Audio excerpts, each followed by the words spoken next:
Intrusions. The narcissists, as ever, were rhyming themselves with themselves. While a few houses away, a man with a certain urgency, but with no philosophical position on the matter, wanted early morning sex more than did his wife. She wasn't a prude. She just liked to be wooed before being pinned down, wanted her eyes more than half open, didn't want to feel like some opening act. It was clear an ape lived somewhere in the man's past, and could at the right time be seen in the woman's behavior too.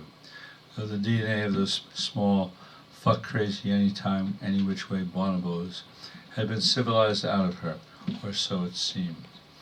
Otherwise she had efficient, opposable thumbs, and a desire to please him when she wasn't awakened by a pressing issue, not hers.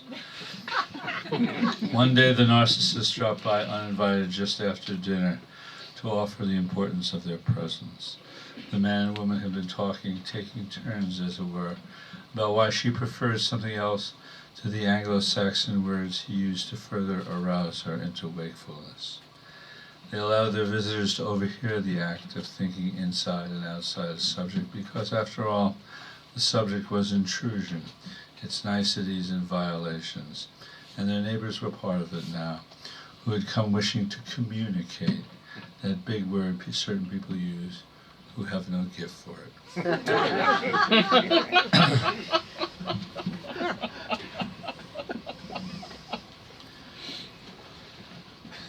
This is a request poem. I haven't read it in a long time. I'll read the one that I turned to, but I'll read another in a second.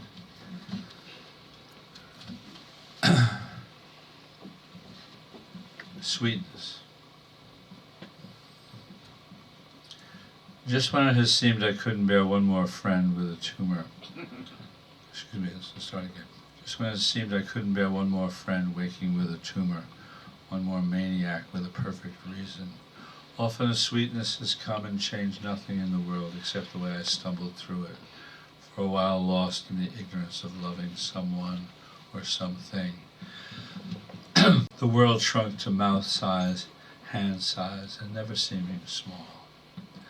I acknowledge there is no sweetness that doesn't leave a stain. No sweetness is ever sufficiently sweet. Tonight a friend called to say his lover was killed in a car he was driving. His voice was low and guttural. He repeated what he needed to repeat, and I repeated the one or two words we have for such grief, until we were speaking only in tones. Often a sweetness comes as if on loan, stays just long enough to make sense of what it means to be alive, then returns to its dark source. As for me, I don't care where it's been, or what bitter road it's traveled to come so far, to taste so good.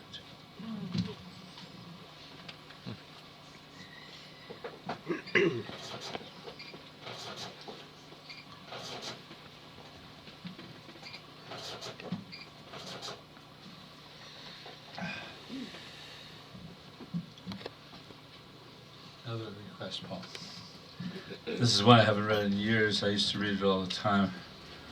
It's about something extraordinary that my mother did when I was 12 or so.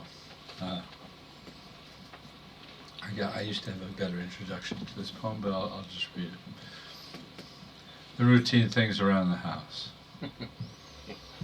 When Mother died, I thought, now I'll have a death poem. That was unforgivable, yet I've since forgiven myself as sons are able to do who've been loved by their mothers.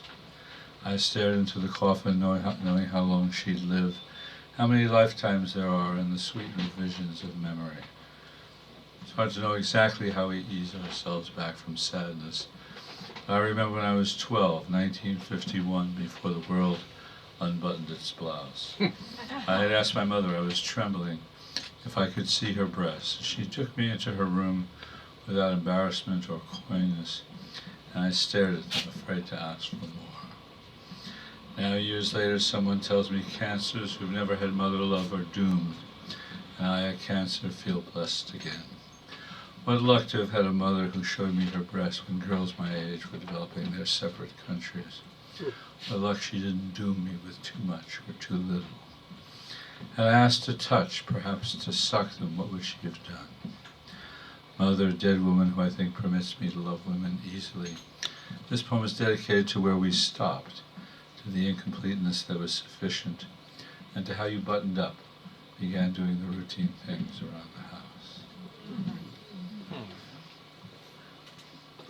That was one of those poems that it took me 11 years to finish it. I kept on falsifying it. It was a poem to falsify even in the slightest was to vulgarize the experience. But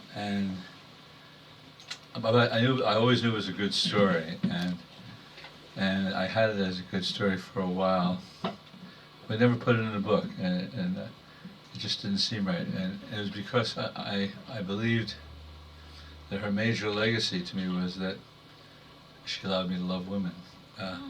And when I realized there was more than that, the ending came that it had been unavailable to me. It came right away, 11 years later, which was, the legacy was, she taught me about limits and boundaries.